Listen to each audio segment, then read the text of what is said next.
Blood is thicker than water, but it sure washes out easily when social status is on the line. I spent 3 years dodging shrapnel overseas, only to realize the most hostile territory I'd ever stepped foot in was my Aunt Brenda's pristine, formal dining room on Thanksgiving. My name is Captain Jessica Wright. For the past 6 years, I've served as a military intelligence officer in the United States Army. I've deployed twice, coordinated multinational operations, and held security clearances that dictate I can never talk about the hardest days of my life. But nothing, absolutely no combat training or survival school could have adequately prepared me for Thanksgiving at Aunt Brenda's estate in Potomac, Maryland. It was raining heavily that Thursday afternoon, a cold, biting sleet that matched the dreary mood I'd been in since 0400. I was currently stationed at Fort Meade, just an hour away from Brenda's McMansion, but I was on a 2-hour tether. For those outside the military, that means I was on high alert standby. A geopolitical situation was rapidly deteriorating in a time zone 8 hours ahead, and my team was running point on the threat assessments. I couldn't drink, I couldn't travel outside a specific radius, and I certainly couldn't afford to spend 45 minutes wrestling myself into a velvet holiday dress. I had to be ready to sprint back to the skiff, the sensitive compartmented information facility, at a moment's notice. Because of that, I was wearing my OCPs, the operational camouflage pattern. To me, it was my daily uniform. To Aunt Brenda, it was a personal insult. I pulled my beat-up 2015 Jeep Cherokee into a sprawling circular driveway, choked with gleaming Teslas, a pristine Range Rover, and a brand-new Porsche 911. I killed the engine, took a deep breath, and checked my encrypted duty phone one last time. Silence. Good. I grabbed the bottle of Pinot Noir I'd bought on the way, a humble $20 offering, and marched up to the mahogany double doors. The door swung open before I could even ring the bell. Jessica. Aunt Brenda stood there, flanked by 2 towering floral arrangements that probably cost more than my monthly base pay. She was wearing a cream-colored cashmere sweater set, her blonde hair blown out into a helmet of perfection, and a diamond tennis bracelet that caught the warm light of the foyer. She looked me up and down, her perfectly manicured eyebrows practically disappearing into her Botoxed forehead. She didn't reach for a hug. Instead, her eyes locked onto my boots. They were clean. I had scrubbed them with a toothbrush that morning, but they were still tan combat boots standing on her imported Italian marble floor. "You couldn't have dressed up?" she asked, her voice dripping with that specific brand of wealthy suburban disappointment. "Just a little?" "It's a holiday, sweetie, not a paintball tournament." I forced a smile, swallowing the sharp retort that immediately sprang to my lips. "Happy Thanksgiving, Aunt Brenda. I'm on emergency standby. If I get the call, I have to go straight to base." I didn't have time to change. Brenda sighed, a long, theatrical exhale, and delicately took the bottle of wine from my hand as if it were a biohazard. "Well, I suppose it's nice you could make time for family between your little camping trips. Come in. And please, try not to scuff the hardwood. We just had it refinished." I stepped inside, the familiar suffocating atmosphere of Brenda's house immediately wrapping around me. For as long as I could remember, there had been a massive wealth gap between my mother and her sister. My mom, Helen, was a public school teacher who worked tirelessly to provide for us after my dad passed away. Brenda married a corporate defense attorney, Uncle Richard, and made it her life's mission to ensure everyone knew exactly how rich they were. I walked into the massive, open-concept living room. A fire was roaring in the stone fireplace, and a towering, offensively perfect Thanksgiving centerpiece dominated the dining table. "Jessica!" My mother rushed over, wrapping her arms around me. She looked beautiful in a simple navy dress, but I could feel the tension radiating off her shoulders. She always shrank around Brenda, apologizing for her own existence.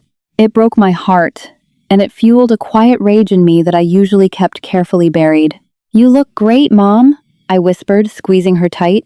"Oh, look who decided to grace us with her presence," a voice drawled from the leather sectional.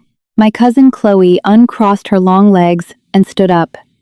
Chloe was Brenda too. She was 26, 2 years younger than me, and currently working as a vice president of something incredibly vague but heavily compensated at a tech startup. Next to her was her fiancé, Preston, a guy who looked like his entire personality was crypto and complaining about taxes. "Hey, Chloe," I said cordially. Preston walked over, holding a crystal glass of amber liquid, looking me up and down with an amused smirk. "Wow, going full G. Jane today, huh? I didn't know they let you guys take the uniforms off base. Don't you guys have to salute every time you see a flag or something?" "Only when it's flying on a flagpole, Preston," I said, keeping my tone deadpan. Right, he chuckled, nudging Chloe. "I love the camo. Very chic. I'm here to fix the plumbing." My mother stiffened beside me. "Jessica is a captain, Preston. She's an intelligence officer." Preston held up his hands in mock surrender. "Whoa, okay, top secret. Don't shoot. Just making a joke, Mrs. Wright. I mean, my taxes pay her salary, so technically she works for me, right?" He laughed at his own joke. Chloe laughed. Brenda, who was arranging hors d'oeuvres on a silver platter nearby, offered a tight, approving smile. I just stared at him, my face entirely blank, a trick I'd learned during interrogations training. If you give them absolutely nothing, people like Preston eventually crumble under the weight of their own awkwardness. The silence stretched. Preston's smile faltered, and he cleared his throat, taking a quick sip of his drink and shuffling back to the couch. "Dinner will be ready in 20 minutes, Brenda announced, shattering the tension with her shrill voice. "Jessica, please go wash your hands. Thoroughly. God only knows what kind of barracks you've been crawling around in today." I turned on my heel and headed for the guest bathroom, staring at my reflection in the gilded mirror. The American flag patch on my right shoulder felt heavy. I took a deep breath, mentally building a brick wall around my temper.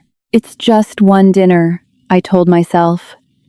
"Eat the turkey, swallow the pride, and get out." I had no idea the worst was yet to come.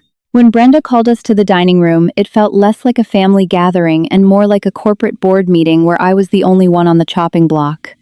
The table was set with bone china, crystal goblets, and heavy silver cutlery. I was seated between my mother and Uncle Richard, who gave me a silent, sympathetic nod, but immediately buried his nose in his wine glass to avoid his wife's line of fire. Across from me sat Chloe and Preston, beaming like they had just won a lottery they didn't need. Brenda stood at the head of the table, tapping her fork against her crystal goblet. "Before we carve the turkey," Brenda began, her voice echoing in the cavernous room, "I want to say how incredibly thankful I am this year. It has been a banner year for our family. Richard's firm just closed the biggest merger in their history. And, of course, our beautiful Chloe." She beamed at her daughter. Chloe was just promoted to Senior VP of Synergistic Dynamics.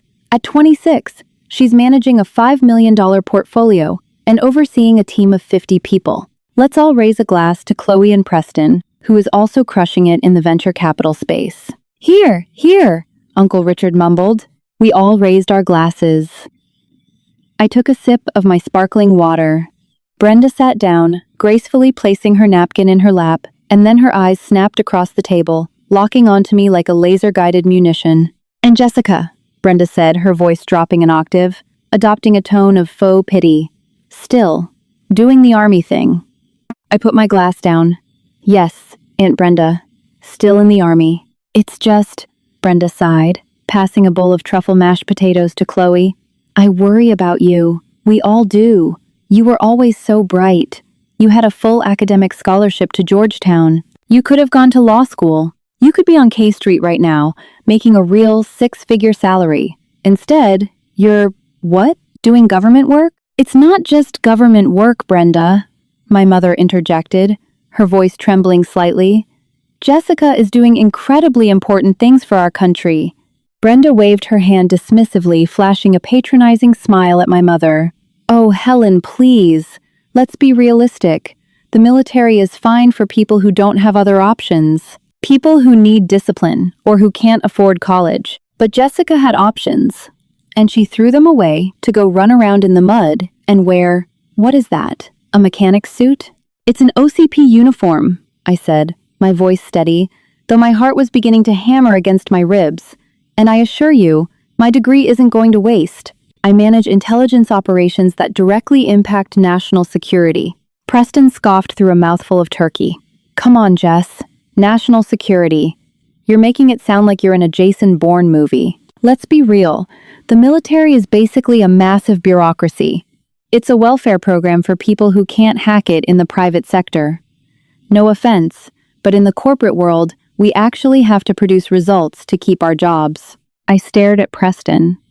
I thought about the 3 analysts in my unit who hadn't slept in 48 hours because they were tracking a terrorist cell moving weapons through a volatile region. I thought about the 22-year-old kid I served with in Afghanistan who lost his legs producing the results. Preston was sitting comfortably in Maryland, mocking. No offense taken, Preston, I said, my voice dropping to a terrifyingly calm register. But, out of curiosity, when you fail to produce results in the private sector, what happens? You lose a client? Your stock dips 0.25%? Preston puffed out his chest. I lose millions of dollars. Right. I nodded slowly. When my team fails to produce results, people come home in flag-draped coffins. So, forgive me if I don't equate your crypto portfolio with my job. The table went dead silent. Uncle Richard stopped chewing. My mother looked down at her plate, her hands clasped tightly together. Brenda slammed her wineglass down onto the table. That is exactly the kind of toxic, dramatic attitude I am talking about, Jessica. Brenda hissed, her face flushing red. You are so aggressive. You come into my home, wearing those hideous clothes, tracking God knows what onto my floors, and you have the audacity to talk down to Preston? Preston has a future. Chloe has a future. She pointed a manicured finger at me. What is your future, Jessica? Are you going to ride a desk on some depressing military base until they kick you out? Do you even have a 401k? You're 28 years old, single, and you look like you haven't slept in a week. You've wasted your potential. You've wasted your life to be a blue-collar government drone. And frankly, it is embarrassing to this family. Brenda, stop it! My mother finally snapped, tears brimming in her eyes. You have no right to speak to her that way. I have every right, Brenda shouted back. This is my house. I am tired of pretending that what Jessica does is somehow noble or special. It's a job, a low-paying, dead-end job. She's a glorified security guard, Helen. She takes orders. She doesn't lead. She doesn't innovate. If she were really as smart as we thought she was, someone in the real world would have recognized it by now. I didn't yell. I didn't cry. The military teaches you how to compartmentalize chaos, how to take incoming fire and assess the battlefield before you shoot back. I looked at Brenda, truly looking at her, the fragile ego, the desperate need for validation, the pathetic illusion of superiority she built out of zip codes and designer labels. I opened my mouth to deliver a response that would likely sever my relationship with this side of the family forever. But before I could speak, a sharp, violent vibration erupted against my ribs. My encrypted duty pager. It wasn't a standard text alert. It was a continuous, pulsating vibration, a code red. I pulled the heavy black device from my belt. The screen glowed with a priority override message. It wasn't my shift supervisor. It wasn't even the battalion commander. The prefix on the incoming secure call belonged to the 2-star general commanding the entire intelligence directorate. Major General Robert Donovan. Brenda saw me looking at the device and scoffed. Oh, please. Don't tell me you have to go play soldier right now. We haven't even had pie. I stood up slowly, pushing my chair back. The leather scraped loudly against the pristine hardwood floor. Excuse me, I said, my voice devoid of emotion. I have to take this. I stepped out of the dining room and walked toward the front foyer. My boots felt heavy on the imported Italian marble. But I didn't care. I unclipped my encrypted duty pager and pressed it tightly to my ear. The heavy mahogany doors muffled Brenda's continuing tirade, though I could still hear her shrill voice bleeding through the drywall. Right, I answered, keeping my tone strictly professional. Captain, the gruff, unmistakable voice of Major General Robert Donovan barked through the line. There was no small talk. He commanded the entire intelligence directorate, meaning this situation had entirely bypassed 3 tiers of command. Tell me you are near a secure terminal. Negative, sir. I'm at the Potomac address on emergency tether. Not anymore, Donovan replied. Through the earpiece, I could hear the chaotic, frantic hum of a crisis response center. Operation Midnight Sun just went hot. Our Berlin cell has a Tier 1 breach. Your asset, David Collins, is burned. His cover is blown and hostiles are closing in on his primary safe house. He's gone dark, refusing to communicate with the local extraction team. You're the only handler he trusts to talk him out. My blood ran ice cold.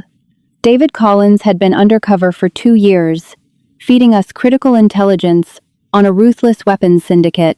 If they caught him, it wouldn't just be an execution. It would be a prolonged, agonizing interrogation, compromising a dozen Allied operatives. I'm on my way to the Fort Meade skiff right now, sir, I said, reaching for my tactical jacket. You'll never make it, General Donovan cut in sharply. I'm looking at satellite traffic feeds. The sleet caused a 12-car pileup on Interstate 495. The highway is a parking lot. We don't have an hour, we have minutes. How do you want me to proceed, sir? The NSA director is at the Pentagon coordinating with European Command. I am pulling you there to run point. I can't have you sitting in traffic while our asset gets flayed. I have a bird inbound to your GPS ping. Clear a landing zone. A bird, sir? I glanced out the front windows at the pitch-black sky. In this weather, the pilots of the 160th Special Operations Aviation Regiment don't care about a little rain. Be ready. Donovan out.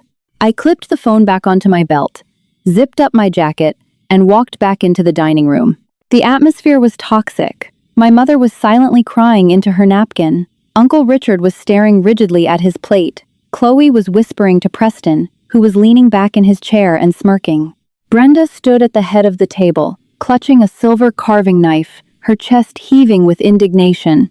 Well, Brenda snapped, are you going to sit down and apologize, or continue ruining Thanksgiving with your childish theatrics?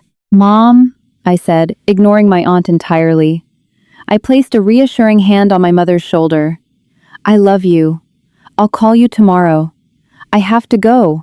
Oh, for heaven's sake, Brenda threw her free hand up, the carving knife glinting dangerously. You are not leaving! You can't handle a dose of the real world, so you're running away to pretend you're important.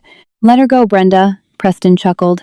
The barracks probably needs sweeping. We wouldn't want her to miss her shift. I looked directly at my aunt, my expression completely blank. Aunt Brenda, I strongly advise you to secure your patio furniture. Brenda stared at me, her face twisting into pure confusion and unadulterated rage. What on earth are you talking about? Before I could answer, a low, rhythmic thumping sound bled through the heavy, insulated walls. Thwump, thwump, thwump. Within seconds, the noise amplified exponentially, transforming into a deafening, chest-rattling roar.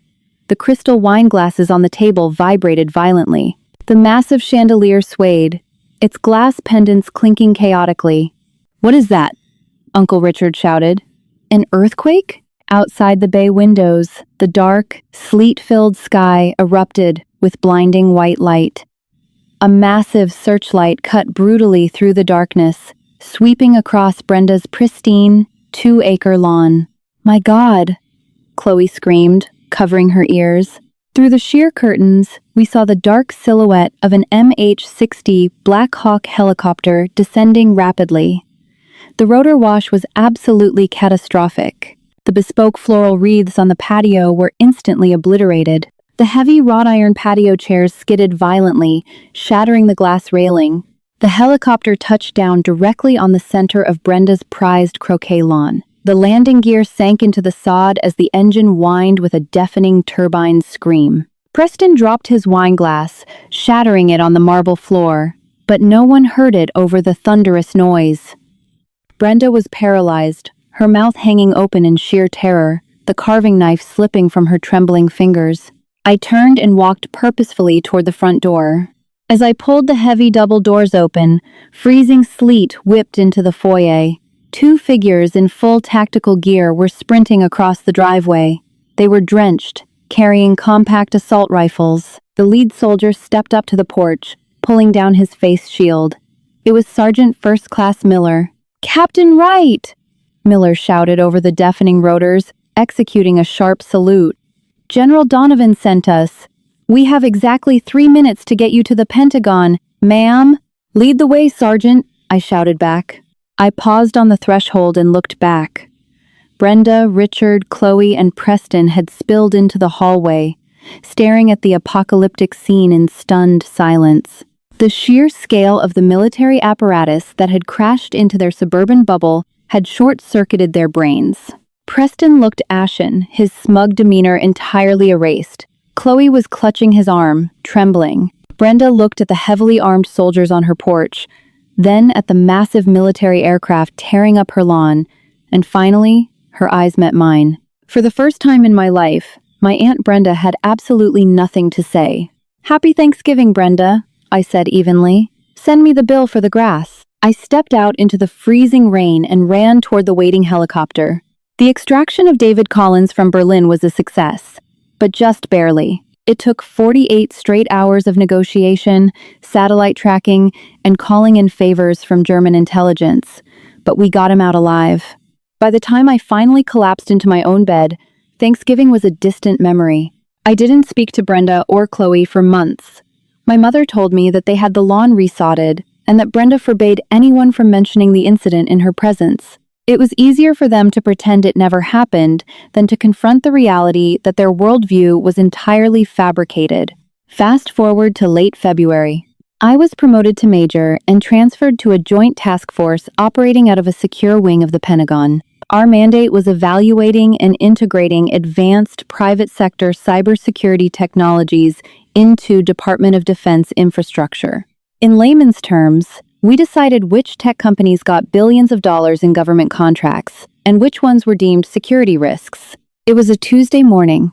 I was sitting at the head of a long, polished oak table in conference room 4B, wearing my Class A uniform, the formal green jacket, the ribbons, the brass. Flanking me were 2 colonels and a director from the NSA, Thomas Bradley. "Major Wright," Director Bradley said, shuffling a stack of dossiers. "The next presentation is from a venture capital-backed firm out of Maryland, Synergistic Dynamics.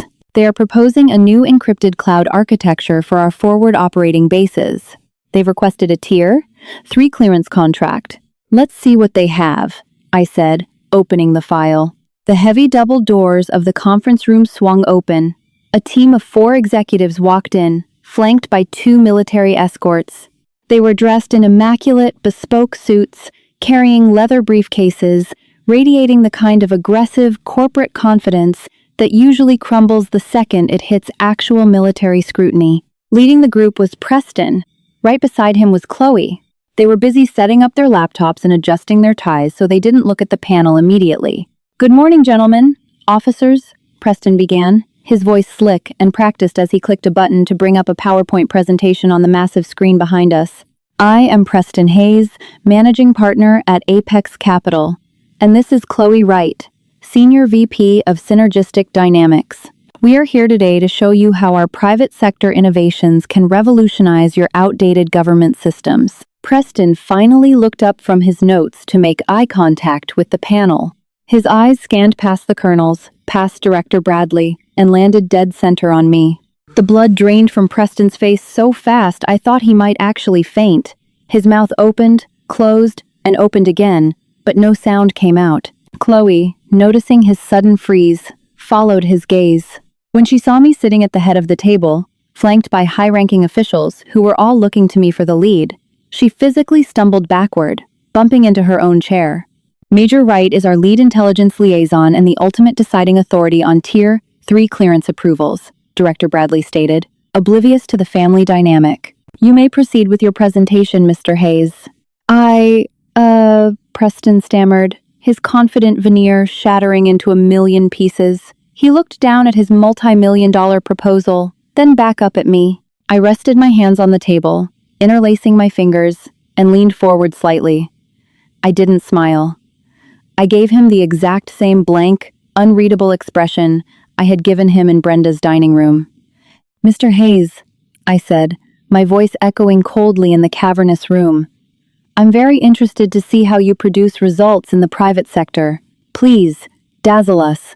The presentation was an unmitigated disaster.